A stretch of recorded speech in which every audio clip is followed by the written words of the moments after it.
not here. Can you take anything from these wins into that? Yeah, I think the fact that we've had to be quite dynamic and be able to assess the different surfaces and conditions that we've faced. Only losing one game to this point means that we've had to adapt to different surfaces, and they've been quite different throughout the games that we've played here. So I think that shows that we are trying to be really smart about how we make the most of what's here out in front of us, and we're staying present in each and every game, which has served us well to now.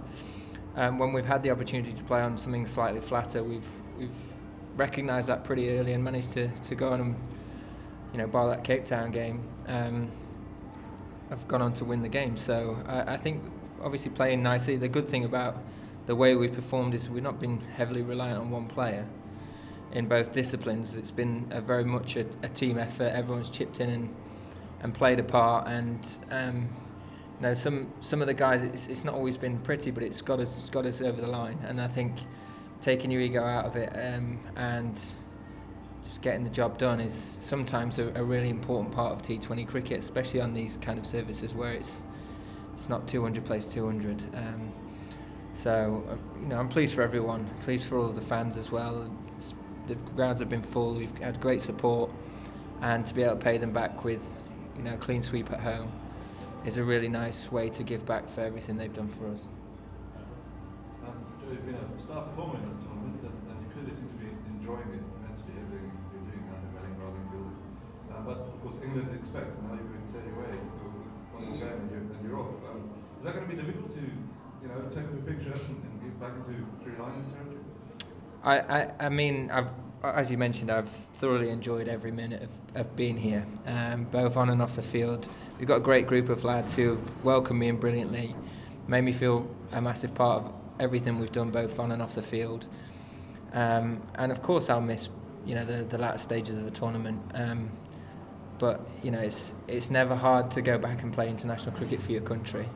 It's one of the best privileges you'll ever have, and you've only got so long before it's someone else's opportunity in turn to have that honour. So as much as I will miss being here, I obviously relish the opportunity of playing for England again, and 3 big games in India and onto another major tournament in the Champions Trophy. So a lot of exciting cricket to be had for me personally, but of course I'll be keeping an eye on how the guys do, and in close contact.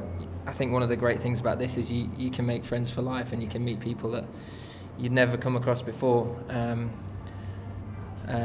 all of a sudden you've got friends that'll last a lifetime. I think that's one of the special parts of cricket is the different people that you meet and the friendships that you gain along the way. Joe, as you said, you do look like you've been having a huge amount of fun, maybe the fun of being 12 again.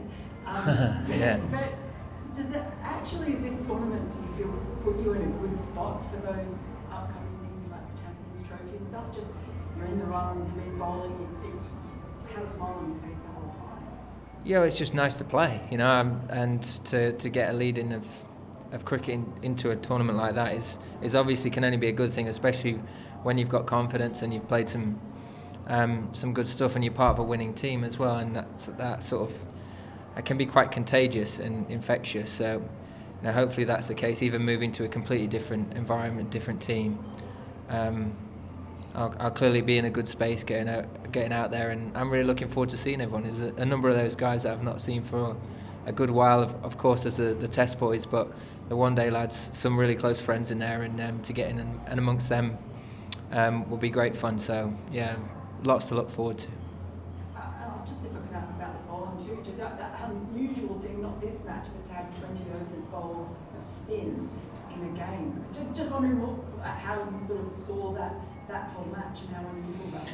It was unusual, but I think it was quite smart in many ways as well. We recognised the surface pretty early. We, even before the game, having those options available, and then the fact that we had 6 bowlers meant that, that if it went either way, if it didn't quite perform how we thought it might, then we had other options too. So obviously it might look bizarre to a lot of people, but I think it was the right thing to do on that surface, and obviously proved that with the result as well. So it's quite nice knowing that you're not heavily reliant on just playing one way and just having to have one mode of doing things. The fact that we've had to be quite adaptable and we've had to try different combinations, use different guys within and outside of the power play, has probably made it quite hard to, I guess, come up against us, because you don't really know what it's going to look like, and you can't sort of pre-plan what order guys are going to come on and when they're going to bowl. So, long may that continue for the rest of this tournament. So I just wanted to ask you what you know about David Miller. I mean, we heard him say things might have been drawing, but is there anything that you know about that? I've not managed to have a proper chat with him, but it's obviously not good the fact that he's had to leave the field. I'm sure he'll see all the experts that know exactly what all the fancy words mean and how long it might take it. But hopefully it's a very short-term thing. Yeah, we'll have to wait and see. So you speak about loving your time here in Paarl, so next year, are you making space for your schedule to come back? I'd love to come back at some point. I've not even looked at what the schedule looks like moving forward, but I've had a great time here, and yeah, we'll have to wait and see what that holds. But of course, I'd love to come back at some point. Joe, just a word on Ruben's performance tonight, and then what's he like around the team and on the training ground? No, he's performed exceptionally well throughout the whole time. I think he's played some crucial innings. Tonight being obviously one of them. I'm really pleased for him to be able to have to come in, not play from the start, come in and make an impact. It's not always an easy thing to do, especially at some of the positions that whether it be twice now he's had to come in after the first ball, or 3 times. Twice of them was me, but the fact that he's managed that, and it shows the range of his game to be able to cope with different elements of pressure.